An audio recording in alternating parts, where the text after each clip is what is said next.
요즘은 그 SNS 시대라고 그러죠. 이 SNS가 일반화되다 보니까 많은 사람들이 SNS에 뭐 카톡이라든지 이런데 그 풋사를 많이 올립니다.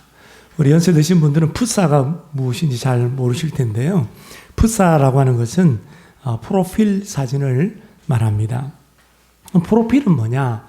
사전에 찾아보니까 양력 따위에 대한 간단한 소개를 뜻하더라고요.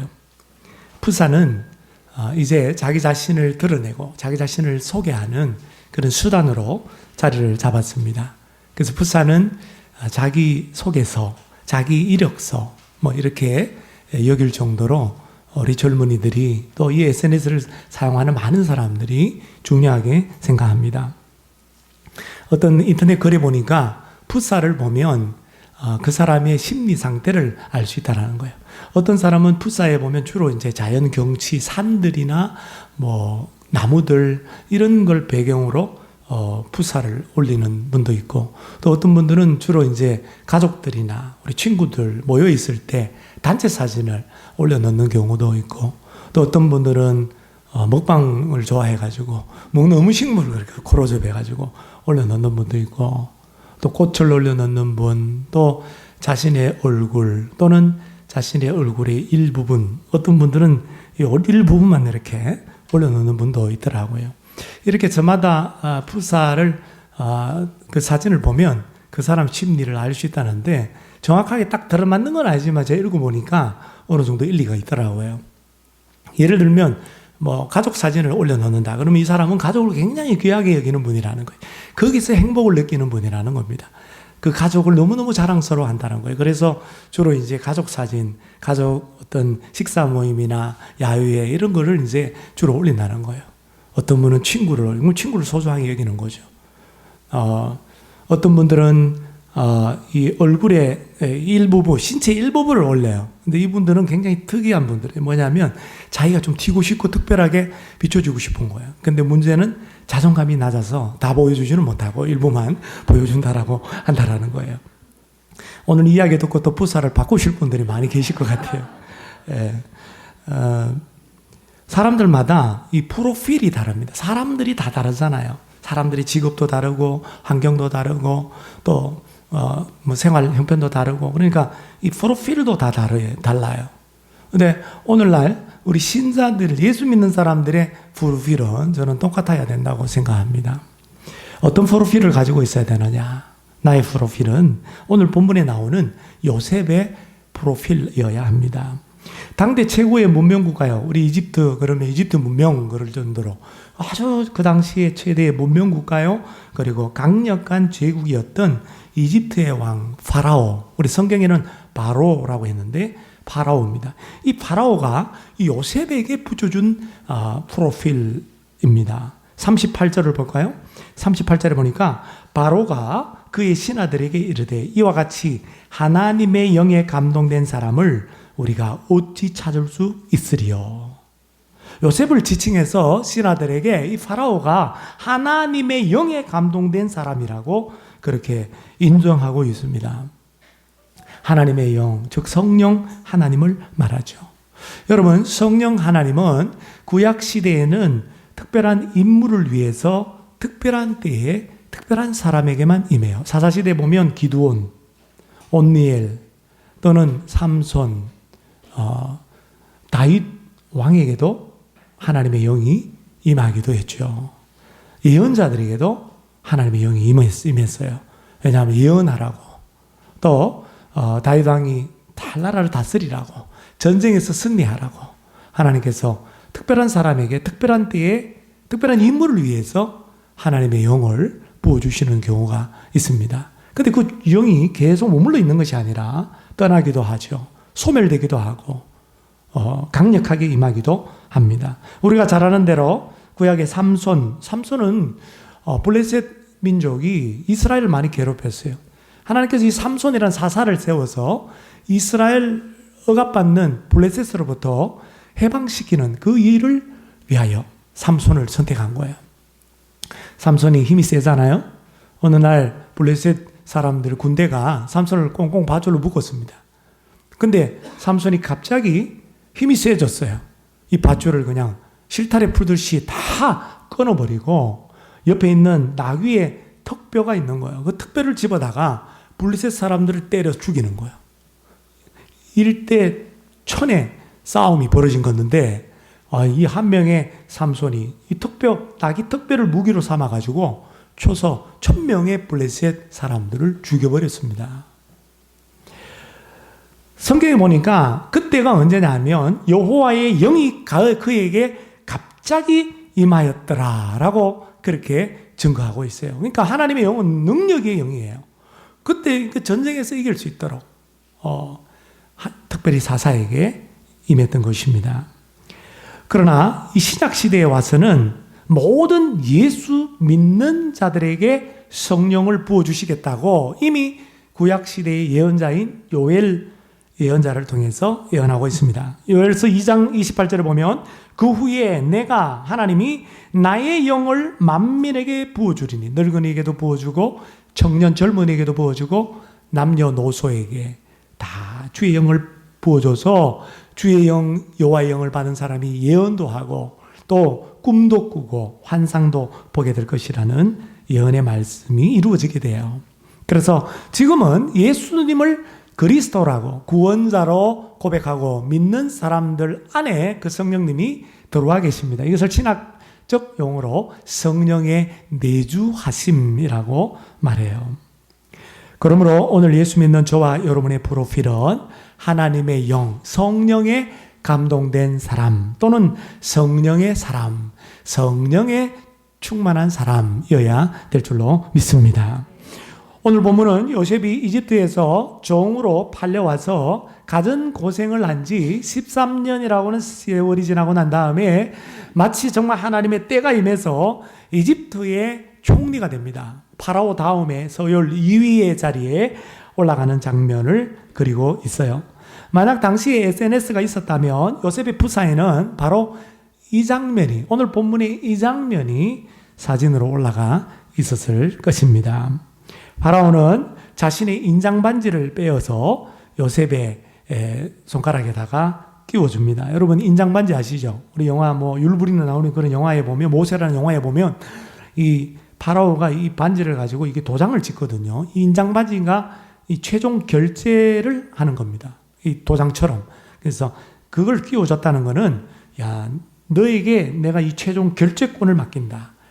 통치권까지도 내가 이양하겠다라고 하는 의미가 있습니다. 그리고 그동안에는 감옥에 억울하게 갇혀서 죄수의 옷을 입고 있었는데 이 죄수의 옷을 벗기고 어떤 옷으로 갈아입혀요?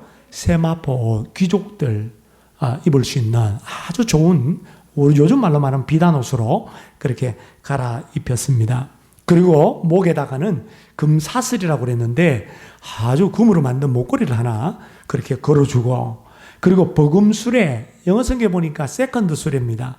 그러니까 이 파라오가 타는 이 버금수레를 하사해 가지고 여기에 탈 수 있도록 그렇게 해 주었습니다. 그리고 무리가 요셉이 이렇게 출연할 때는 애굽 총리가 납시오, 엎드리시오 그러는 거예요. 많은 사람들이 이 버금수레가 딱 등장하면은 그 수레 앞에 다 고개를 들지 못하고 엎드렸습니다. 이것은 어떤 주석에 보니까 이 애굽 총리의 취임식 절차였다라고 하는 것입니다. 그러니까 이 취임식 장면 여러분 지금 눈으로 그려주시죠? 이게 사진으로 찍었다고, 동영상으로 한번 찍었다고 생각해 보십시오.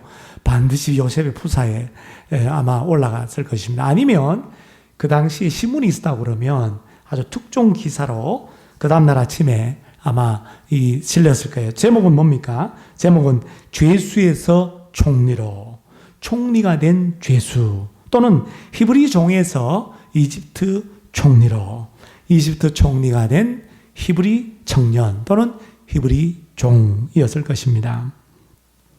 어떻게 해서 요셉이 그렇게 짐승 취급받는 히브리 종 노예에서 당대 최강의 전력을 갖춘 이집트 제국의 그 거대한 제국의 총리가 될 수가 있었습니까? 억울하게 누명을 쓰고 성추행범 또는 성폭행 미수범으로 그렇게 죄수에서 총리가 될 수가 있었을까요?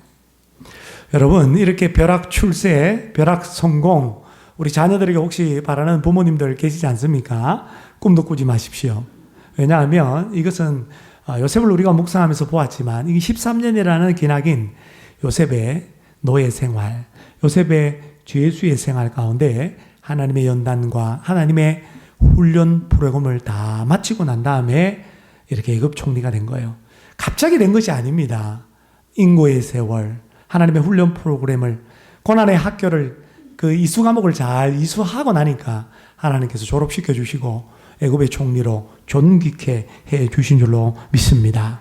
어떻게 이런 일이 가능했는가? 오늘 본문 속에서 보면 파라오가 요셉을 인정했기 때문입니다. 어떻게 인정했습니까? 38절 말씀처럼 이와 같이 하나님의 영에 감동된 사람을 우리가 어찌 찾을 수 있으리요. 애굽에 많은 똑똑한 박사들이 많이 있지만, 많은 정치인들이 있지만, 행정가들도 있었지만, 요셉처럼 성령에 감동된 사람, 하나님의 신에 감동된 사람은 본 적이 없다라고 하는 것입니다. 사랑하는 여러분, 우리도 요셉처럼 세상 사람들에게, 우리 직장의 상사에게 하나님의 영에 감동된 사람, 성령의 사람, 성령 충만한 사람으로 인정을 받기만 하면 여러분, 우리는 존귀 여김을 받게 될 줄로 믿습니다. 우린 자녀들이 잘 되기를 원해요. 다 높은 자리에 올라가고 많은 부를 가지기를 원해요. 여러분, 그거 우선순위에 두지 말고 우리 자녀들이 하나님의 영에 충만한 사람 되게 해달라고, 성령의 사람 되게 해달라고, 하나님의 신이 임한 사람이 되게 해달라고 여러분 그렇게 기도하시고 여러분 당부하시기를 바랍니다. 그러면 바로 다른 사람들에게, 이 파라오 같은 높은 사람들에게 눈에 띄게 되고 인정받게 되고, 그리고 하나님께 인정받아서 정말 하나님의 나라 꿈을 위해서 또 죽어가는 많은 생명들을 살리는 그 하나님의 일을 위해서 귀하게 쓰임받는 그런 사람들이 되게 될 줄로 믿습니다. 하나님의 영에 감동된 사람, 성령의 사람의 특징이 뭘까요? 여러 가지 특징을 오늘 본문 말씀 속에서 발견을 했지만 오늘 제가 딱 두 가지로 여러분에게 성령의 사람의 특징, 성령의 사람이라고 하는 프로필을 가진 사람의 특징 두 가지를 말씀드립니다. 첫째로 말과 삶으로 하나님을 증거합니다. 파라오가 신하들에게 요셉에 대해서 하나님의 영에 감동된 사람이라고 말하게 된 계기가 있었어요. 그 계기가 뭘까요? 38절 앞을 보시면 되죠. 38절 앞에 37절을 보십시오. 37절. 바로와 그의 모든 신하가 이 일을 좋게 여겼기 때문입니다. 여러분, 여기 바로와 그의 신하가 좋게 여긴 이 일이 뭡니까? 영어성에 보니까 the plan이라고 되어 있어요. 그 계획. 즉 요셉의 계획을 말합니다. 그 계획은 파라오의 꿈을 해석하고 난 다음에 요셉이 하나 덧붙여서 요셉이 계획을 하나 제안했어요. 요셉의 조언, 충고였습니다. 그 조언, 그 계획이 뭡니까? 33절에서 36절에 나와요. 먼저 파라오 왕이시여, 이제 엄청난 7년 동안의 풍년이 임하고 그 다음에 풍년을 잊을 정도로 극심한 7년 흉년이 임할 텐데 14년 동안 풍년, 7년 풍년, 7년 흉년이 임한다는 걸 하나님께서 꿈으로 당신에게 보여주셨습니다. 대비의 책을 세워야 될 텐데 오늘 애굽에 있는 사람들 가운데 명철하고 가장 지혜로운 사람 한 사람을 선택해서 애굽을 다스리도록 하십시오. 그리고 이 사람으로 하여금 7년 풍년 동안에 곡식을 각 집집마다 곡식 곡물을 갖다가 5분의 1 정도를 다 거두어 들이십시오.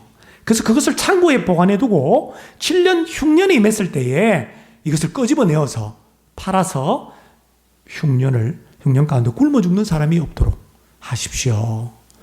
너무나 기가 막힌 제안을 했던 거예요. 이걸 딱 듣는 순간 파라오의 몸에 온몸에 전율이 일어나면서 이야, 진짜 너무나도 기가 막힌 아이디어다라고 해서 신하들과 더불어서 이 계획에 대해서, 이 어드바이스에 대해서 좋게 여겼기 때문에 멀리서 찾을 필요도 없다. 네가 그냥 총리가 되어라. 네가 이 애굽을 다스리는 그런 총리가 되어라. 한번 그 계획을 네가 한번 시행해 보아라 하고 맡겼던 것입니다. 여러분, 한 가지 상상을 해보세요. 그 모든 신하들 가운데 누가 있었을 것 같아요? 예, 보디발 시위대장도 그 자리에 있었을 거예요. 그리고 좀 전에 감옥 안에 있었잖아요. 왕의 감옥 안에. 왕의 죄수들 가두는 그 감옥의 간수장도 신하들 가운데 포함되어 있었을 것입니다. 그러니까 파라오, 시위대장, 보디발, 감옥의 간수를 비롯한 모든 신하들이 요셉을 보고 이야, 진짜 지혜로운 사람이다. 하나님의 영에 감동된 사람이다 라고 인정하고 알아보았던 것입니다. 그래서 38절에 이와 같이 하나님의 영에 감동된 사람을 우리가 어찌 찾을 수 있으리요? 라고 파라오가 모든 신하들에게 말한 것이죠.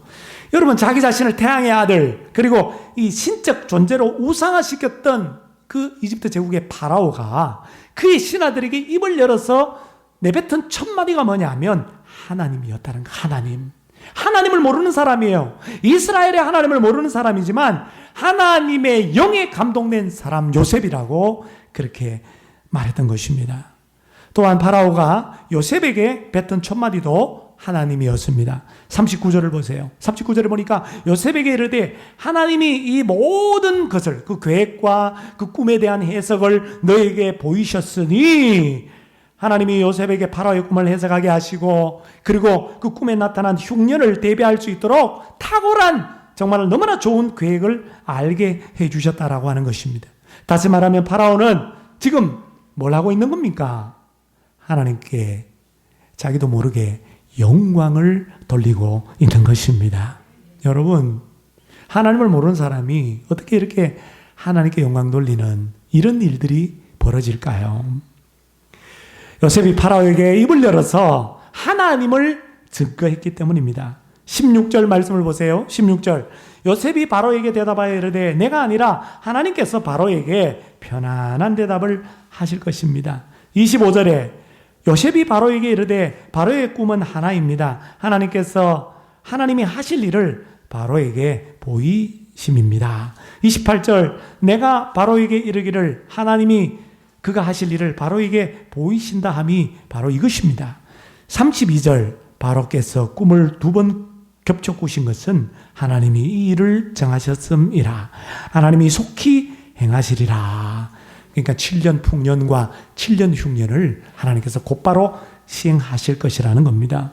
요셉은 파라오가 꾸었던 그 꿈을 듣고 해석하기도 전에 하나님을 증거했고, 해석하는 과정 가운데도 하나님을 증거했고, 해석을 다 하고 조언까지도 하면서 하나님이 하십니다. 하나님이 속히 행하실 것입니다. 라고 그렇게 증거했던 것입니다.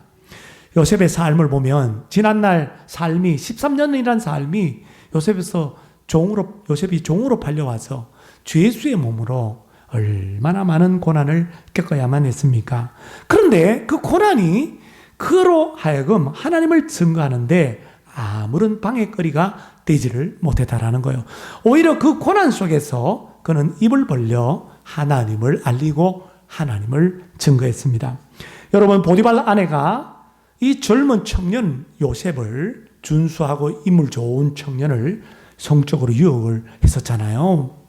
그 유혹의 자리에서 그 유혹을 받을 때도 요셉은 하나님을 증거합니다.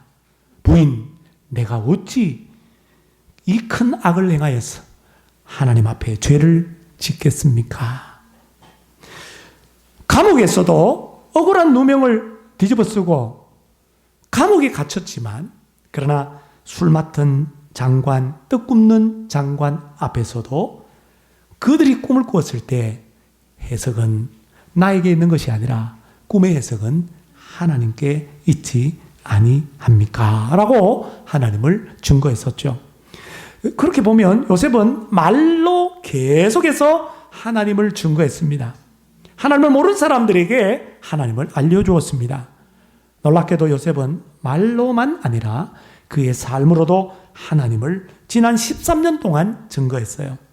우리가 아는 대로 그는 노예면 노예의 신분으로 최선을 다했어요. 집안일을 최선을 다합니다. 청소도 열심히 합니다. 종들, 노예들 관리도 너무나도 잘합니다.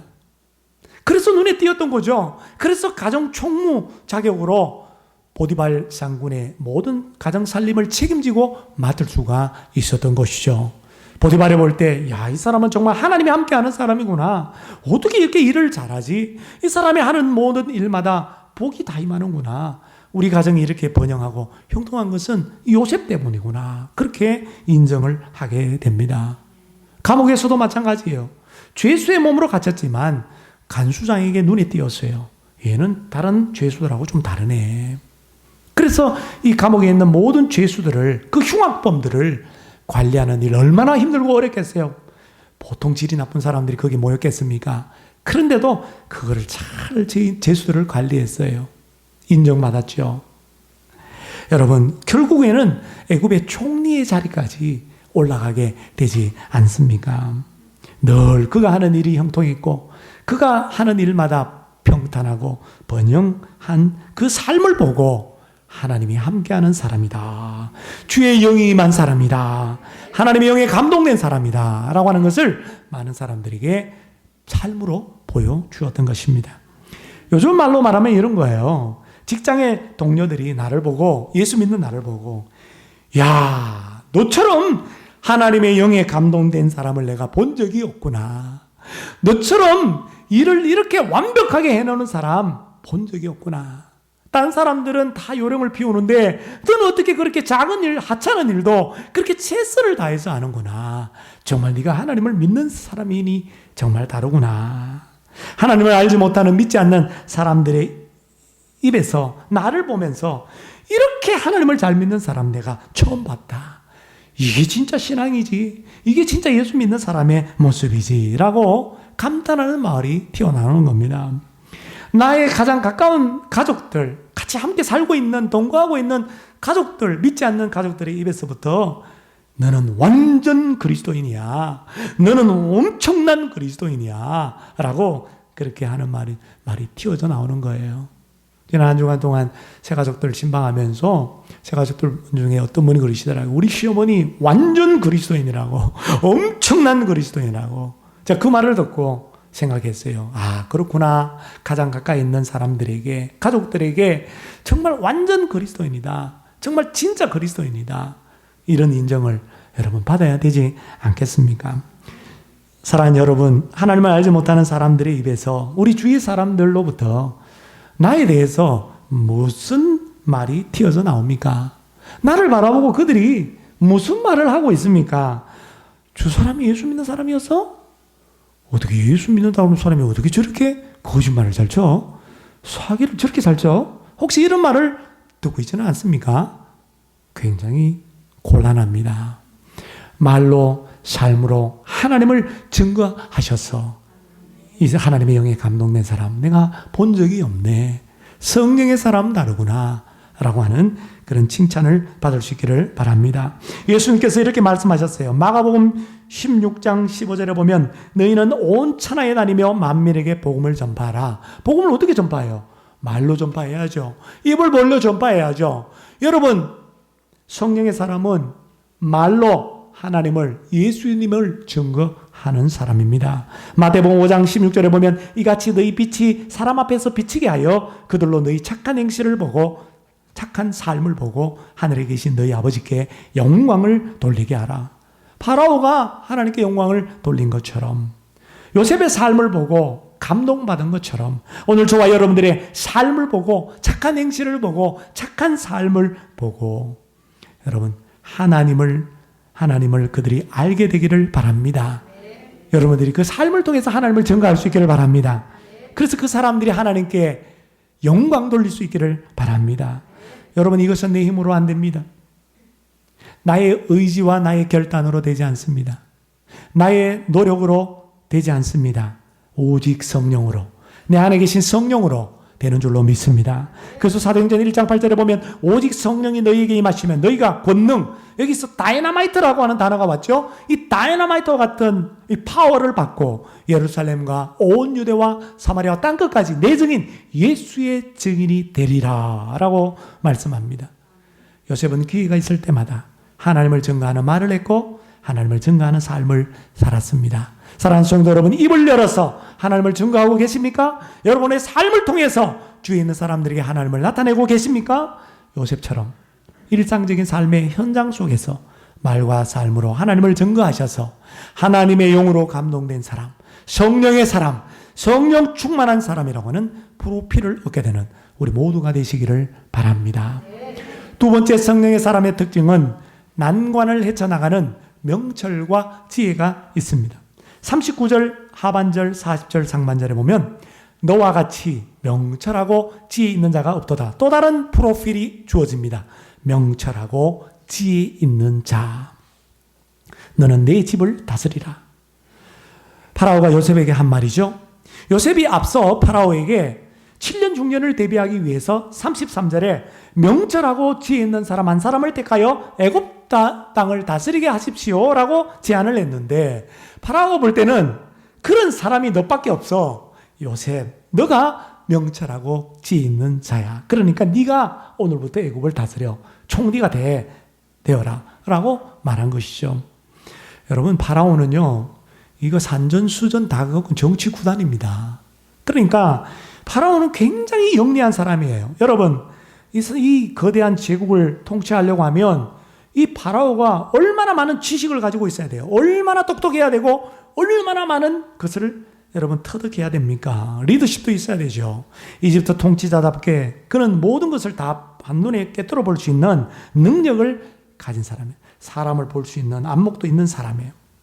사건을 볼 때 여러 가지 다방면에서 한 조금 면만 보고 판단하지만 이 사람은 다각도에서 다 보면서 사건과 사고들을 판단할 수 있는 사람이에요. 여러분, 파라오의 꿈을 통해서 당시 7년 풍년이 올 것이라고 하나님께서 가르쳐 주셨지만 그 뒤에 이어지는 그 7년의 흉년을 대비하는 일, 이건 보통 어려운 일이 아니에요. 한번 생각해 주십시오. 여러분, 풍년 때 5분의 1 곡물을 비축해서 흉년을 7년 흉년을 대비한다는 거 그거 쉬운 일이겠습니까? 쉬운 일 아니에요. 왜냐하면 당시 그 많은 곡물을 저장할 수 있는 창고도 없습니다. 그렇죠? 아니, 그런 창고를 지어본 적도 없어요. 창고가 있어도 국가에 창고가 있다 하더라도 그렇게 큰 창고는 없습니다. 숫자도 많지 않을 거예요. 그 많은 곡식 5분의 1씩 거두면 7년 동안 거두면 얼마나 많은 창고가 있어야 되겠어요. 그렇죠? 그것도 없죠. 뿐만 아니라 여러분 곡물을 저장해 보면 아시지만은 그거 가만히 놔두면 그거 나락 같은 거 그거 다 썩어버리잖아요. 습기가 머물면은 다 썩어버립니다. 못 먹습니다. 그러니까 그거를 다 건조하고 환풍이 잘 되는 그런 건양 시설도 있어야 되는데 그것도 없는 거예요. 그리고 나라가 너무 큰데 그 창고 곳곳마다 지역마다 창고를 지어서 5분의 1씩 거두어서 창고에 보관해 놓는데 여러분 도둑놈들이 가만히 있겠습니까? 전국에 도둑놈들이 와가지고 그 쌀 다 훔쳐갈 거예요. 아니면 전 세계에서 흉년 때는 그 곡식 말이죠. 그 창고 부숴가지고 강도짓 하려고 쳐들어올 겁니다. 보안 시설도 있어야 되네요. 치안 병력도 있어야 되는 거예요. 이런 것도 하나도 없는 거예요. 그러니까 그냥 쉽게 7년 풍년 때 곡식 걷어서 7년 6년 대비하면 되지. 이게 간단한 일이 아니라는 겁니다. 이게 엄청난 난관이에요. 어떻게 이거 보관하고, 어떻게 도둑을 맞고, 어떻게 이걸 신선하게 보관하고, 이 모든 난관들을 이걸 누가 헤쳐나갈 수 있고, 누가 감당할 수 있겠습니까? 파라오가 이 난관을 헤쳐나갈 수 있는 사람, 이 난관을 감당할 수 있는 사람, 그 사람 오직 하나님의 영에 감동된 사람, 성령의 사람, 성령 충만하고 요셉과 같이 지혜롭고 명철이 있는 이 사람밖에 없다고 생각했던 것입니다. 그래서 요셉을 이집트 총리로 세웠던 것이죠. 그러므로 하나님의 영에 감동된 사람, 성령의 사람이 가장 유능한 사람이요 가장 능력 있는 사람입니다. 하나님께서 그와 함께 하심으로 말미암아 그는 행하는 모든 일마다 척척 다 해냅니다. 어려움도 다 이겨냅니다. 난관도 헤쳐나갑니다. 그가 하나님이 들어서시는 사람이 되는 것이죠. 여러분, 우리 예수 믿는 자 안에는 예수를 믿음으로 말미암아 성령님이 우리 안에 거하고 계세요. 우리 안에 계시는 성령 하나님은 어떤 분일까요? 이사야 11장 2절에 보면 그의 위에 예수 위에 여호와의 영 곧 지혜와 총명의 영이요 모략과 재능의 영이요 지식과 여호와를 경외하는 영이 강림하시리니 라고 말씀합니다. 여러분, 우리가 믿는 예수님에게도 임했던 영이 이런 영이에요. 성령은 이런 분입니다. 마찬가지로 예수 믿는 우리에게 임하신 성령도 지혜의 영입니다. 할렐루야. 여러분, 지혜가 뭔지 아세요? 지혜는 세상을 바르게 살아가는 능력입니다. 인생을 바르게 살아가는 능력이에요. 잘 사는 능력이 아니라 인생을 바르게 살아가는 힘, 이게 지혜예요. 또 지혜는 뭔지 아십니까? 지혜는 어려운 문제에 부닥쳤을 때에 그 문제를 해결할 수 있는 능력. 난관을 만났을 때 그 난관 앞에 굴복하지 아니하고 그 난관을 헤쳐나가는 능력. 이게 지혜예요. 야고보서 1장 5절에 보면 너희 중에 지혜가 부족한 자가 있느냐? 부족하거든 모든 사람에게 후히 주시고 꾸짖지 아니하시는 하나님께 구하라. 그리하면 지혜를 주시리라. 약속하고 있습니다. 그러면 우리는 우리 자녀를 위해서 또 우리 자신을 위해서 기도할 때 은과 금, 돈 달라고 기도하지 마세요. 그리고 건강 달라고, 물론 중요하죠. 그런 거 기도하지 마세요. 명예와 인기, 권력 달라고, 승진하게 해달라고, 이 기도보다도 앞서야 될 기도가 뭐냐면 지혜를 구하는 기도입니다. 왜냐하면 그것이 세상을 바르게 살아가는 힘이요, 어떤 난관과 고난도 헤쳐나갈 수 있는 힘이기 때문입니다. 우리 안에 계신 성령 하나님이 지혜의 영이시기 때문에 항상 우리 자신을 위하여, 우리 자녀를 위하여 여러분 성령의 지혜를 달라고 그렇게 기도하십시오. 성령은 또 어떤 영입니까? 이사야 11장 말씀처럼 총명의 영입니다. 이 총명이라고 하는 것은 사물을 깨닫는 능력, 이해력을 말합니다. 이해력. 마음이 아둔해져서 사건이나 사물 깨닫지 못할 때가 많이 있습니다. 그러므로 우리는 성령 하나님께 민감한 사람이 되어서 무슨 일이 지금 일어나고 있는지 빨리 깨닫고 성령 하나님께 구하여서 지혜롭게 대처해야 될 줄로 믿습니다. 이 총명, 이 깨닫는 능력 누가 주시는가? 성령님이 주시는 거예요. 이 총명은 성령 하나님에게서 나오는 것입니다. 이태원 이번에 압사사고도 이걸 보고 사태를 빨리 깨닫고 거기에 대처하면 사고도 미연에 방지할 수 있고 또 새로운 세상, 새로운 나라를 열어갈 수가 있는 거예요. 지난 금요일 다니엘 기도의 간증자였던 변기숙 원장님의 간증을 우리 들었습니다. 여러분도 들으셨죠? 생후 8개월이 되었을 때 그 우량화대에 나가라고 동네 사람들이 추천할 정도로 건강했던 그녀가 뇌염 모기에 물려서 그만 소아마비가 찾아오고 수면 상태, 식물인간이 되어버리고 말았습니다. 깨어나 보니까 온몸이 마비가 되었어요. 부모 형제에게 사랑받기는커녕 구박을 받고 너는 왜 태어났냐고 죽어버리라고 네 때문에 우리 가정이 이렇게 힘들다고 온갖 박해를 받아왔습니다. 너무나 가난해서 학교에 가는 꿈도 꾸지를 못했죠. 그런데 그녀가 학교 문 앞에 가지도 못했지만은 간증에서 들으셨죠. 독학으로 글을 배웠어요. 한글만 배운 게 아니라 그녀는 독학으로 한자를 한문을 배웠는데 이 성경을 한글 성경으로 읽으면 잘 이해가 안 되는데 본인은 한자 성경, 한문 성경을 가지고 읽어야 이해가 된다고. 한문 성경을 읽을 정도라는 거예요. 놀랍게도 글 쓰는 재주가 얼마나 있는지. 여러분, 성령은 재능의 영이에요. 글 쓰는 재능이 얼마나 탁월한지. 장애인으로서 그냥 방송국이나 신문사에다가 이렇게 글을 투고를 했더니 채택이 되어가지고 방송을 통해서 신문을 통해서 많은 장애인들에게 위로와 희망을 주었어요. 그래서 그분이 나도 장애가 있지만 그러나 장애인들을 위해서 내가 살아야 되겠구나 하면서 하나님의 부르심을 느끼고 그렇게 사명을 받아서 이 지체 장애인들을 수용하는 그런 원장이 되어서 지금도 복지사업에 열심히 남편 목사님과 함께 이 일을 하고 계시더라고요. 그분이 그런 말을 했습니다. 하나님은 가장 무식한 저에게 지혜와 총명을 주셔서 독학으로 글을 배우고 글을 쓸 수 있게 하셨습니다. 그렇습니다, 여러분. 지혜와 총명은 많이 공부해서 뭐 박사학위를 가지고 있다고 해서 지혜와 총명이 있는 게 아니에요. 여러분, IQ가 높아서 너무나 똑똑해서 지혜롭고 총명하거나 명철하지는 않습니다.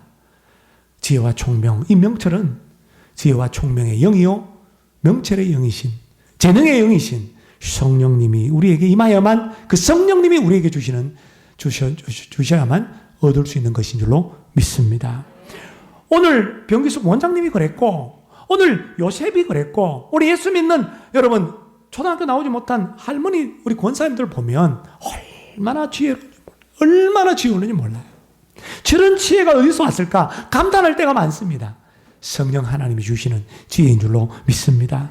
오늘 요셉이 명철하고 지혜인 자라고 했는데, 여러분 이것을 아십니까? 명철과 지혜의 기초가 뭔지 아세요? 그 기초는 하나님을 경외하는 것입니다. 그래서 잠언 9장 10절에 보면 여호와를 경외하는 것이 지혜의 근본이요 거룩하신 자, 즉 하나님을 아는 것이 명철이니라 말씀합니다. 이사 조금 전에 함께 나누었던 11장 2절에 여호와의 영이 지혜와 총명의 영이요 여호와를 경외하는 영이라고 말씀합니다. 그러니까 요셉이 하나님의 손에 붙잡힘에 대해서 쓰임받을 수 있던 비결, 그가 하나님의 영에 감동된 사람, 하나님을 경외한 사람, 특별히 하나님을 경외하는 사람이었기 때문에 쓰임받을 수 있게 된 줄로 믿습니다. 이집트의 그 난관, 7년의 그 흉년을 헤쳐나갈 수 있었던 것이죠.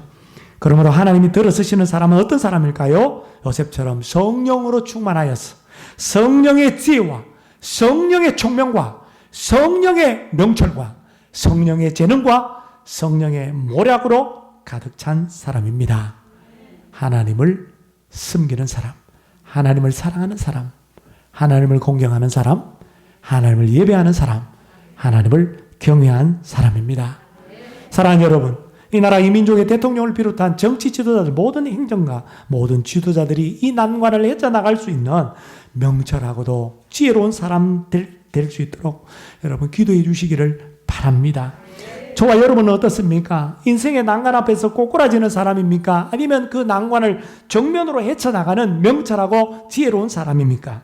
요셉처럼 믿지 않는 사람들로부터 너와 같이 명철하고 지혜로운 사람 본 적이 없도다 라고 인정받을 정도로 어떠한 난관과 어려움 앞에서도 굴하지 아니하고 지혜롭게 헤쳐나갈 수 있기를 바랍니다.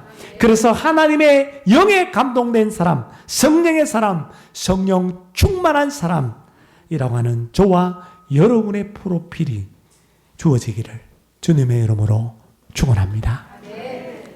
허무한 시절 지날 때